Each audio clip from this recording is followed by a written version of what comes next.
ಆದೇಶ ಇದೆ ನೋಡಿ. ಮೂಡಾ ಪ್ರಕರಣದಲ್ಲಿ ಇವತ್ತು ಹೈಕೋರ್ಟ್ನಲ್ಲಿ ಆದೇಶ ಇಲ್ಲ, ಇವತ್ತು ಆರ್ಗ್ಯುಮೆಂಟ್ ಕಂಟಿನ್ಯೂ ಇದೆ. ಆಮೇಲೆ ಆದೇಶ ಯಾವ ಮಾಡ್ತಾರೋ, ಇವತ್ತು ಮಾಡ್ತಾರೋ, ಮತ್ತೊಂದು ದಿವಸ ಮಾಡ್ತಾರೋ, it is left to the honourable high court ಇದೆ. ಮತ್ತು ಒಂದು ನಾನು ಹೇಳ್ತೀನಿ, ಈ ಮೂಡಾ ಹಗರಣದಲ್ಲಿ ನಾನು ಅಡ್ವೊಕೇಟ್ ಆಗಿ ಹೇಳುವಂಥದ್ದು, ಪ್ರೈಮಾ ಫೇಶಿಯಾ ಇಲ್ಲಿ ಸಿದ್ದರಾಮಯ್ಯನವರು ತಪ್ಪು ಮಾಡಿದ್ದಾರೆ ಅಂತ ನಾನು ಸ್ಪಷ್ಟವಾಗಿ ಹೇಳ್ತಿದ್ದೀನಿ.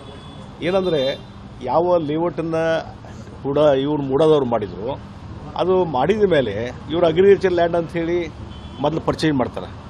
ಆಮೇಲೆ ಅವ್ರ ಧರ್ಮಪತ್ನಿ ಹೆಸರಲ್ಲೇ ಅದು ಗಿಫ್ಟ್ ಕೊಡ್ತಾರೆ. ಆ ಸಂದರ್ಭದಲ್ಲಿ ಎಲ್ಲನೂ ಅದು ಲೇಔಟ್ ಮಾಡಿಬಿಟ್ಟಿದ್ರು ಆಗಲೇ. ಒಂದು ಸಲ ನೋಟಿಫಿಕೇಶನ್ ಆಗ್ತದೆ, ಆಮೇಲೆ ಡಿನೋಟಿಫಿಕೇಶನ್ ಆಗ್ತದೆ. ಇಷ್ಟೆಲ್ಲ ಆದಮೇಲೆ ಅಗ್ರಿಕಲ್ಚರ್ ಅಂತ ಹೇಳಿ ತೋರಿಸ್ತಾರೆ. ಮತ್ತು ಇನ್ನೊಂದು ಏನದ 2009ರಲ್ಲಿ, ಯಾಕಂದರೆ ಡೆವಲಪ್ಮೆಂಟ್ ಅಥಾರಿಟಿ ಇವರು ಯಾವುದೇ ಒಂದು ಲೇಔಟ್ ಮಾಡಿ ಜನರಿಗೆ ಸೈಟ್ ಕೊಡಬೇಕನ್ನುವಂಥದ್ದನ್ನು ನಿರ್ಧಾರ ಮಾಡಿದಾಗ ಎಷ್ಟೋ ಜನ ರೈತರು ಆ ಒಂದು ಲ್ಯಾಂಡ್ ಕೊಡಲಿಕ್ಕೆ ಮುಂದೆ ಬರಲಿಲ್ಲ. ಆ ಸಂದರ್ಭದಲ್ಲಿ 2009ರಲ್ಲಿ ನಂಗೆ ನೆನಪಿದೆ, 2009ರಲ್ಲಿ ಒಂದು ಸ್ಪೆಷಲ್ ಪ್ಯಾಕೇಜ್ ಅಂತ ಮಾಡಿದರು. ಯಾವುದೇ ರೈತರು ಮುಂದೆ ಬಂದು ಆ ಲ್ಯಾಂಡನ್ನು ಕೊಟ್ಟರೆ ಅದರಲ್ಲಿ 50% ಅದನ್ನು ಡೆವಲಪ್ ಮಾಡಿ on their own cost develop ಮಾಡಿ ಅವ್ರಿಗೆ ವಿದೌಟ್ ಕಾಂಪೆನ್ಸೇಷನ್ 50% ಸೈಟ್ಗಳನ್ನು ಅವ್ರು ಮಾರ್ಕೋಬೇಕು, 50% ಸೈಟ್ಗಳನ್ನು ಮಾಲಕರು ಕೊಟ್ಟು ಅವ್ರಿಗೆ ಯಾರಿಗೆ ಬೇಕೋ ಅವ್ರು ಮಾರ್ಕೊಳ್ಬೋದು, ಇಟ್ಕೋಬೋದು. ಇದು ರೂಲ್ಸ್. ಮತ್ತು ಆದರೆ ಒಂದೇ ಒಂದು ಆ ರೂಲ್ಸಲ್ಲಿ ಇರುವಂಥ ಕಂಡೀಷನು, ಯಾವ ಲ್ಯಾಂಡನ್ನು ಅವರು ಲೇಔಟ್ ಮಾಡಿರ್ತಾರೆ ಅದೇ ಲ್ಯಾಂಡಲ್ಲಿ ಸೈಟ್ ಕೊಡಬೇಕು 50%. ಇಲ್ಲಿಗೆ ಸಿದ್ದರಾಮಯ್ಯವ್ರದ್ದು 3 ಎಕರೆ ಜಮೀನದ, ಆ 3 ಎಕರೆ ಜಮೀನದಲ್ಲೇ 50% ಸೈಟ್ಗಳನ್ನು ತೆಗೆದುಕೊಂಡಿದ್ರೆ ಇವತ್ತು ನಾವು ಯಾರೂ ಕ್ವಶನ್ ಮಾಡಲಿಕ್ಕೆ ಆಗ್ತಾನೇ ಇರಲಿಲ್ಲ. It is against the rules. ಅವ್ರು ಬಿಟ್ಟಿದ್ದು 10 ವರ್ಷದ ಹಿಂದೆ ಲೇಔಟ್ ಆದಂಥದ್ದಲ್ಲಿ ವ್ಯಾಲ್ಯೂಬಲ್ ಸೈಟ್ಗಳನ್ನು ಆಲ್ಟರ್ನೇಟಿವ್ ಸೈಟ್ 50% ಸೈಟ್ ತೆಗೆದುಕೊಂಡಿದ್ದ ವೈಲೇಷನ್, ಮತ್ತು ಅಗ್ರಿಕಲ್ಚರ್ ಲ್ಯಾಂಡ್ ಅಂತ ಸಿಲ್ಡಿಡ್ ಮಾಡ್ಕೊಂಡಿದ್ದು ವೈಲೇಷನ್. ಇವೆಲ್ಲ ಒಂದಕ್ಕೊಂದು ವೈಲೇಷನ್ ಹಾಕ್ಕೊಂತ ಬಂದಿದೆ. ಆ ಹಿನ್ನೆಲೆಯಲ್ಲಿ ಮುಖ್ಯಮಂತ್ರಿಯ ಜವಾಬ್ದಾರಿ ಸ್ಥಾನದಲ್ಲಿದ್ದಂಥವ್ರು ಇದು ಮಾಡಿದಾಗ ಆಟೋಮೆಟಿಕ್ ಇದು ಇನ್ವೆಸ್ಟಿಗೇಷನ್. ಈಗ ನೋಡಿ, ಇವತ್ತು ಯಾರೋ ಒಬ್ಬರು ಹೋಗಿ ಗೌರ್ನರ್ಗೆ ಅಪ್ರೋಚ್ ಆಗಿದ್ದಾರೆ. ಅಪ್ರೋಚ್ ಆಗಿ ಅವರನ್ನು ಅರೆಸ್ಟ್ ಮಾಡಿ ಅಂತ ಕೇಳಿಲ್ಲ. ಅವ್ರು ಕೇಳಿದ್ದು ಒಂದೇ ಒಂದು, ಈಗ ಆರ್ಡಿನರಿ ಪರ್ಸನ್ ಇದ್ದರೆ, ಯಾವುದೇ ಒಂದು ಹುದ್ದೆಯಲ್ಲಿದ್ದರೆ ನೇರವಾಗಿ FIR ಫೈಲ್ ಮಾಡ್ಬೋದು, ಕಂಪ್ಲೇಂಟ್ ಫೈಲ್ ಮಾಡಿ FIR ಫೈಲ್ ಮಾಡ್ಬೋದು. ಆದರೆ ಇವತ್ತು ಸಿದ್ದರಾಮಯ್ಯವರು ಮುಖ್ಯಮಂತ್ರಿ ಸ್ಥಾನದಲ್ಲಿರೋದ್ರಿಂದ, ಸಂವಿಧಾನಕ್ಕೆ ಹುದ್ದೆಯಲ್ಲಿರೋದ್ರಿಂದ ಇವತ್ತು ಗವರ್ನರ್ನ ಒಂದು ಒಪ್ಪಿಗೆ ಪ್ರಾಸಿಕ್ಯೂಷನ್ ಬೇಕಾಗ್ತದೆ ಇನ್ವೆಸ್ಟಿಗೇಷನ್ ಮಾಡಲಿಕ್ಕೆ. This is only investigation start ಮಾಡಬೇಕಷ್ಟೇ. ಯಾಕೆ ಹೆದರ್ತಾರೆ ನಂಗೆ ಗೊತ್ತಿಲ್ಲ. ನೋಡಿ, ಎಲ್ಲಿವರೆಗೆ ಹೆದರಿಕೆ ಅಂದರೆ ಇವರಿಗೆ, ಸಿದ್ದರಾಮಯ್ಯವ್ರಿಗೆ ಅಸೆಂಬ್ಲಿಯಲ್ಲಿ ಈಗೆಲ್ಲ ಹೇಳ್ತಾರೆ, ಇವತ್ತು BJP ಇನ್ಸ್ಟೇಬಲ್ ಮಾಡ್ತಾ ಇದ್ದಾರೆ, ಸರ್ಕಾರನ ಆಪರೇಷನ್ ಕಮಲ ಮಾಡ್ತಾಯಿದ್ದಾರೆ. ನಾವು ನಿಮ್ಮದು ಏನು ಫಾಲ್ಟ್ ಇದೆ ಅದಕ್ಕೆ ಉತ್ತರ ಕೊಡ್ರಿ. ಅಸೆಂಬ್ಲಿಯಲ್ಲಿ ಅಡ್ಜರ್ಮೆಂಟ್ ಮೋಷನ್ BJP JDS ಅವರು ಅಡ್ಜರ್ಮೆಂಟ್ ಮೋಷನ್ ಮಾಡಿದರು, ಮೂಡಾ ಹಗರಣ ಬಗ್ಗೆ ಚರ್ಚೆ ಮಾಡ್ಬೇಕಂತೇಳಿ. ಅದಕ್ಕೆ ನಿಜವಾಗಿ ಅವ್ರಿಗೆ ಏನೂ ಯಾವುದೇ ಸಮಸ್ಯೆ ಇರಲಿಲ್ಲ ಅಂದರೆ, ಫಾಲ್ಟ್ ಇಲ್ಲ ಅಂದರೆ ಅವರು ಅವಕಾಶ ಕೊಡಬೇಕಾಗಿತ್ತು. ಅಲ್ಲಿ ಅಸೆಂಬ್ಲಿಯಲ್ಲಿ ರಿಪ್ಲೈ ಕೊಡ್ಬೋದಾಗಿತ್ತು. ಆದರೆ ಸ್ಪೀಕರ್ ಮುಖಾಂತರ ಅದನ್ನು ರಿಜೆಕ್ಟ್ ಮಾಡಿಸಿದರು. ರಿಜೆಕ್ಟ್ ಮಾಡಿಸಿ ಪಲಾಯನವಾದ ಮಾಡಿ ಇದು ವಿಧಾನಸಭೆಯನ್ನು ಸೆನೆಟ್ಗೆ ಅರ್ಜೋನ್ ಮಾಡಿದರು. ನೆಕ್ಸ್ಟ್ ಡೇ ಪತ್ರಿಕಾಗೋಷ್ಠಿ ಕರೆದು ಅಲ್ಲಿ ಅಸೆಂಬ್ಲಿಯಲ್ಲಿ ಏನು ಉತ್ತರ ಕೊಡಬೇಕಾಗಿತ್ತಲ್ಲ ಆ ಉತ್ತರವನ್ನು ಪತ್ರಿಕಾಗೋಷ್ಠಿ ಮುಖಾಂತರ ಅವರು ಉತ್ತರ ಕೊಡ್ತಾರೆ. ಅಷ್ಟೇ ಅಲ್ಲ, ಅಲ್ಲಿ ಪತ್ರಿಕಾಗೋಷ್ಠಿಯಲ್ಲಿ ಆದಂಥ ವಿಚಾರಗಳನ್ನು ಮರುದಿವಸ ಪತ್ರಿಕೆಯಲ್ಲಿ ಜಾಹೀರಾತು ಮುಖಾಂತರ ಅದನ್ನು ಪಬ್ಲಿಷ್ ಮಾಡಿಸ್ತಾರೆ. ಆ ಪರಿಸ್ಥಿತಿ ಬಂದಂದರೆ ಯಾವ ರೀತಿ ಇವತ್ತು ಆ ಕೇಸ್ನಲ್ಲಿ ಇವರು ಡಿಫಾಲ್ಟ್ ಆಗ್ಯಾರ. ಮತ್ತು ಇನ್ನೊಂದು ನಾನು ಹೇಳ್ತೀನಿ, ಇವರು ಸಾಚಾ ಆಗಿದ್ದರೆ ಇವತ್ತು ಹಿಂದೆ ನಾನು ಪ್ರತಿಪಕ್ಷ ನಾಯಕನ ಇದ್ದಾಗ ಅರ್ಕಾವತಿ ಹಗರಣವನ್ನು ಸುಮಾರು 900 ಎಕರೆ ಜಮೀನನ್ನು ರೀಡು ನೆಪದಲ್ಲಿ ಡಿನೋಟಿಫೈ ಮಾಡಿದರು. ಅದನ್ನು ನಾನು ರೈಸ್ ಮಾಡಿದೆ. ಮೊದಲು ಡಿನೈ ಮಾಡಿದರು, ಆ ಫೈಲಿಗೆ ನಾನು ಸೈನ್ ಮಾಡಿಲ್ಲ ಅಂತಂದರು.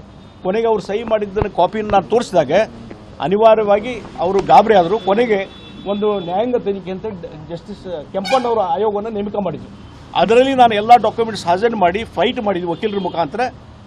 ನ್ಯಾಯಾಂಗ ತನಿಖೆ ಆಯಿತು. ಕೆಂಪಣ್ಣ ವರದಿ ಬಂದು ಈಗಾಗಲೇ ಒಂದು 7-8 ವರ್ಷ ಆಗಿದೆ. ಅವರು ಮುಖ್ಯಮಂತ್ರಿ ಇದ್ದಾಗ ಸಬ್ಮಿಟ್ ಆಯಿತು. ಅವತ್ತು ಸದನದಲ್ಲಿ ಮಂಡನೆ ಮಾಡ್ಬೋದಾಗಿತ್ತಲ್ಲ. ಮತ್ತು ಯಾವಾಗಲೂ ಹೇಳ್ತಾರೆ, ನಾ ಅರ್ಕಾವತಿಲಿ ನಾ ಏನೂ ತಪ್ಪು ಮಾಡಿಲ್ಲ, ನಂದೇನು ಫಾಲ್ಟ್ ಇಲ್ಲ ಅಂತ ಹೇಳ್ತಾರೆ. ಹಾಗಾದರೆ ಫಾಲ್ಟ್ ಇಲ್ಲ ಅಂದಿದ್ರೆ ನೀವು ಕೆಂಪಣ್ಣ ಆಯೋಗದ ರಿಪೋರ್ಟನ್ನು ಸಬ್ಮಿಟ್ ಮಾಡಿರಿ. ಇವತ್ತು ನೀವು ಮುಖ್ಯಮಂತ್ರಿ ಇದ್ದೀರಿ, ನೀವು ಸಬ್ಮಿಟ್ ಮಾಡಿರಿ. ಇವತ್ತು ಸದನದಲ್ಲಿ ಮಂಡನೆ ಮಾಡಿದರೆ ನೀವು ಸಾಚೆ ಅಂತ ಹೇಳ್ಬೋದು. ನಿಮ್ಮ ಅವಧಿಯಲ್ಲಿ ಕೂಡ ಮಾಡ್ಬೋದಾಗಿತ್ತು. ಅಲ್ಲ, ಮಾಡಿಲ್ಲ. ಯಾಕೆ ಮಾಡಿಲ್ಲ? ಅವರು ಒತ್ತಾಯ ಮಾಡ್ಬೋದಾಗಿತ್ತು, ಮಾಡಿಲ್ಲ.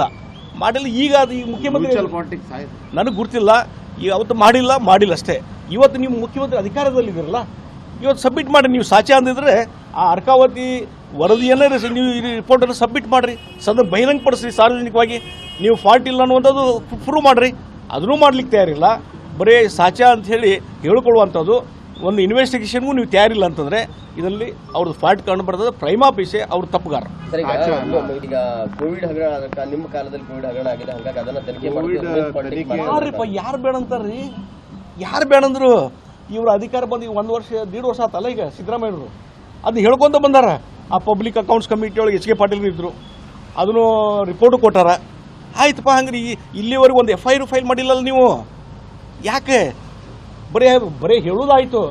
ಅವ್ರ ಮೇಲೆ ಆ ಮಂತ್ರಿ ಮೇಲೆ ಕೇಸ್ ಅದ, ಈ ಮಂತ್ರಿ ಮೇಲೆ ಕೇಸ್ ಅದ, ಅವ್ರ ಮೇಲೆ FIR ಹಾಕ್ತೀವಿ, ಅವ್ರನ್ನ ಅರೆಸ್ಟ್ ಮಾಡ್ತೀವಿ. ಯಾರು ಬೇಡಂದ್ರೆ ನಿಮಗೆ? ನಿಮ್ಮ ಕಡೆ ಯಾವುದೂ ಇಲ್ಲ, ರೆಕಾರ್ಡ್ಸು ಇಲ್ಲ, ಏನಿಲ್ಲ, ಬರೀ ಮಾತಾಡ್ತೀವಿ. ಹೀಗಾಗಿ ಕಾಂಗ್ರೆಸ್ನವ್ರು ರಾಜಭವನ್ ಚಲೋ ಮಾಡ್ತಾರೆ. ಅದಕ್ಕೆ ಇದೆಲ್ಲ ಮುಚ್ಚಿ ಹಾಕ್ಲಿಕ್ಕೆ, ಸತ್ಯ ಸಂಗತಿಗಳನ್ನು ಸಾರ್ವಜನಿಕರಿಂದ ಮುಚ್ಚಿ ಹಾಕುವ ಸಲುವಾಗಿ ಇದೆಲ್ಲ ಅವ್ರು ಮಾಡ್ತಾ ಇದ್ದಾರೆ. ಇದರಲ್ಲಿ ಅರ್ಥನೇ ಇಲ್ಲ. ಹೀಗಾಗಿ ಈ ರೀತಿ ಇದನ್ನು ಕಾನೂನು ಒಂದು ಕಡೆ ಇವತ್ತು ಕೇಸ್ ಇದೆ, ಅಲ್ಲಿ ನೀವು ಫೈಟ್ ಮಾಡಿರಲ್ಲ. ನಿಮಗೆ ಜೂನಿಯರ್ ಇದ್ರೆ ನೀವು ಫೈಟ್ ಮಾಡಿರಿ. ಎಲ್ಲಿ ಸೀನಿಯರ್ ಕೌನ್ಸಿಲ್ನ ಕೋಟಿಗಟ್ಟಲೆ ಖರ್ಚು ಮಾಡಿ ಇವತ್ತು ಸೀನಿಯರ್ ಕೌನ್ಸಿಲ್ ದಿಲ್ಲಿಯನ್ನು ಕರೆಸ್ತಾ ಇದ್ದೀರಿ, ಇಷ್ಟೆಲ್ಲ ಆರ್ಗ್ಯುಮೆಂಟ್ ಮಾಡ್ತಾ ಇದ್ದಾರೆ. ಮತ್ತು ರಾಜಭವನ ಚಲೋ ಏನು ಯಾಕೆ ಬೇಕಾಗಿತ್ತು ಅಂತ ನಾನು ಕೇಳ್ತೀನಿ. ನಿಮ್ಮಲ್ಲಿ ಫಾಲ್ಟ್ ಇದೆ, ಅದನ್ನು ಮುಚ್ಚಿ ಹಾಕ್ಲಿಕ್ಕೆ ಇದೆಲ್ಲ ಕುತಂತ್ರ ಮಾಡ್ತಿದ್ರಿ ಅಂತ ಹೇಳ್ತೀನಿ. ಸರ್, ಈಗ ನಾರಾಯಣಸ್ವಾಮಿ ಅವರು ಒಬ್ಬರು KTR ಅಲ್ಲ, ಅದೇ ವಿಚಾರ ರಾಜ್ಯದಲ್ಲಿ CD ವಿಚಾರ ದೊಡ್ಡ ಮಟ್ಟದ ಚರ್ಚೆ ಆಗ್ತದೆ. ಮಾಜಿ CM ಅವ್ರದ್ದು ಒಬ್ಬರದು ಅನ್ನೋದು ಬಹುಶಃ ಏನು ಸಂದೇಶ ಇಲ್ಲ. ನೀವು you are asking a wrong person. ಅಲ್ಲ ಅಂದ್ರೆ CD ಅಲ್ಲ, ನೀವು ಬೆಂಗಳೂರು ಅವ್ರು ಕೇಳಿ. ಈಗ ಮತ್ತೆ ಸಿಡಿ ವಿಚಾರ ಅಂದ್ರೆ ನೋಡಿ, ನನಗೆ ಏನು ಗೊತ್ತಿಲ್ಲ. ರಾಜ್ಯದಲ್ಲಿ ಈ ಪದ್ಧತಿ ನೋಡಿ, ಬರ್ತಾ ನಾ ಒಂದು ಹೇಳ್ತೀನಿ. ಇಡೀ ರಾಜ್ಯದಲ್ಲಿ ಅರಾಜಕತೆ ಮೂಡಿದೆ, ಅಡ್ಮಿನಿಸ್ಟ್ರೇಷನ್ ಕೊಲ್ಯಾಪ್ಸ್ ಆಗಿದೆ, ಲಾ ಆ್ಯಂಡ್ ಆರ್ಡರ್ ಕೊಲ್ಯಾಪ್ಸ್ ಆಗಿದೆ. ಇವತ್ತು ದರ್ಶನದ ವಿಚಾರ ತಗೊಳ್ಕೊಳ್ತಾರೆ. ಪರಪ್ಪನ ಆಗ್ರಹಾಲದಲ್ಲಿ ಅವ್ಯವಹಾರ ನಡೀತದಂದ್ರೆ ಬೇರೆ ಜೈಲಿನಲ್ಲಿ ನಡೆಯೋದಿಲ್ಲ. ಎಲ್ಲ ಕಡೆ ಹಣೆ ಬರ ಅಷ್ಟೇ. ನಿಮ್ದು ಅಡ್ಮಿನಿಸ್ಟ್ರೇಷನ್ ಸರಿ ಇಲ್ಲ, ಸ್ಟ್ರಿಕ್ಟ್ ಇಲ್ಲ. ಇವತ್ತು ಅಲ್ಲಿ ಆಗಿದ್ದು ಬಳ್ಳಾರಿಯಲ್ಲಿ ಆಗ್ತದೆ, ಮತ್ತೊಂದು ಕಡೆನೂ ಆಗ್ತದೆ, ಧಾರವಾಡದಲ್ಲಿ ಆಗ್ತದೆ, ಬೆಳಗಾವದಲ್ಲಿ ಆಗ್ತದೆ. ನಿಮ್ಮ ಅಡ್ಮಿನಿಸ್ಟ್ರೇಷನ್ ಸರಿ ಇಲ್ಲ, ಅದೇನು ಪ್ರಶ್ನೆ ಇಲ್ಲರಿ. ಜಮೀರು ಮತ್ತೊಬ್ಬ ಪ್ರಶ್ನೆ ಇಲ್ಲ. ಇವತ್ತು ಇಡೀ ರಾಜ್ಯದಲ್ಲಿ ಅಡ್ಮಿನಿಸ್ಟ್ರೇಷನ್ ಕೊಲ್ಯಾಪ್ಸ್ ಆಗಿದೆ. ಸಿದ್ದರಾಮಯ್ಯನವರು, DK ಶಿವಕುಮಾರ್ ತಮ್ಮನ್ನು ತಾವು ಉಳಿಸ್ಕೊಳ್ಳಿಕ್ಕೆ ಭ್ರಷ್ಟಾಚಾರ ಹಗಗಳನ್ನು ಹೊರಗೆ ಬರಲಿಕ್ಕೆ ಪ್ರಯತ್ನ ಮಾಡ್ತಾ ಇದ್ದಾರೆ ಹೊರತು ಈ ಗ್ಯಾರಂಟಿ ಯೋಜನೆ ಮುಖಾಂತರ ಇವತ್ತೇನು ಹಿಮಾಚಲ ಪ್ರದೇಶದಲ್ಲಿ ಏನು ಆ ಮಂತ್ರಿಗಳಿಗೆ ಮತ್ತು ಅಧಿಕಾರಿಗಳಿಗೆ, ಶಾಸಕರಿಗೆ ಸ್ಯಾಲ್ರಿ ಕೊಡಲಾರದ ಪರಿಸ್ಥಿತಿ ಬಂದಿದೆ. ಅದೇ ಪರಿಸ್ಥಿತಿ ಇವತ್ತಿನ ನಾಳೆ ಕರ್ನಾಟಕದಲ್ಲಿ ಅದನ್ನು ಫೇಸ್ ಮಾಡ್ತೀರಿ. ನೀವು ಪರ್ಸನಲ್ ಆಗಿ ಕಾಂಗ್ರೆಸ್ ಶಾಸಕರನ್ನ ಹೋಗಿ ಕೇಳ್ರಿ, ಗೋಳಾಡ್ತಾ ಇದ್ದಾರೆ ಅವರು. ಏನಪ್ಪ ನಮ್ಮ ಪರಿಸ್ಥಿತಿ, ಒಂದು 10 ರೂಪಾಯಿನೂ ನಾವು ಸ್ಪೆಷಲ್ ಪ್ಯಾಕೇಜ್ ಆಗಿ ನಮ್ಮ ಕ್ಷೇತ್ರಕ್ಕೆ ತರಲಿಕ್ಕೆ ಆಗ್ತಾ ಇಲ್ಲ ಅನ್ನುವಂಥ ಪರಿಸ್ಥಿತಿ ಇವತ್ತು ನಿರ್ಮಾಣ ಆಗಿದೆ. ಇದು ಎಲ್ಲಿಗೆ ಹೋಗ್ತದೆ ಗೊತ್ತಿಲ್ಲ. ಮತ್ತು ಇವರೆಲ್ಲ ಅಡ್ಮಿನಿಸ್ಟ್ರೇಷನ್ದಲ್ಲಿ ಸಿದ್ದರಾಮಯ್ಯನವರು ಇಷ್ಟೆಲ್ಲ ಅನುಭವ ಇದ್ದಂಥವ್ರು ಅಡ್ಮಿನಿಸ್ಟ್ರೇಷನ್ದಲ್ಲಿ ಕಂಪ್ಲೀಟ್ ಫೇಲ್ಯೂರ್ ಆಗಿದ್ದಾರೆ. ಈ ಅವಧಿಯಲ್ಲಿ ಪೂರ್ತಿ ಅರಾಜಕತೆ, ಭಾಳಷ್ಟು ದೊಡ್ಡ ಅರಾಜಕತೆ ಇದೆ. ಜನ ಅದು ಸಫರ್ ಆಗ್ತಾ ಇದೆ. ಖರ್ಗೆ ಅವ್ರ ಬಗ್ಗೆ ಆರೋಪ ಮಾಡ್ತಾ ಇದ್ದಾರೆ, ಇವರಿಗೆ ನೈತಿಕತೆ ಅಂತ MB ಪಾಟೀಲ್ ಹೇಳ್ತಾರೆ. ನಾನು ಹೇಳ್ತೀನಿ, ಇವತ್ತು ರಾಜಕಾರಣದ ವ್ಯವಸ್ಥೆ ಭಾಳ ಲೋ ಮಟ್ಟಕ್ಕೆ, ಕೆಳ ಹಂತಕ್ಕೆ ಹೋಗ್ತಾ ಇದೆ. ಈ ರೀತಿ ಭಾಷಾ ಪ್ರಯೋಗ ಅದು ಈ ಕಡೆಯಿಂದ ಆಗಲಿ ಆ ಕಡೆಯಿಂದ ಆಗಲಿ ಅದು ಆಗಬಾರ್ದು. ಒಂದು ಹಾನರಬಲ್ ಆಗಿ, ರೆಸ್ಪೆಕ್ಟಬಲ್ ಆಗಿ ಇವೆಲ್ಲ ಟೀಕೆ ಟಿಪ್ಪಣಿ ಆಗಬೇಕು ಅನ್ನುವಂಥದ್ದು ನನ್ನ ಒಂದು ಸದ್ಭಾವನೆ.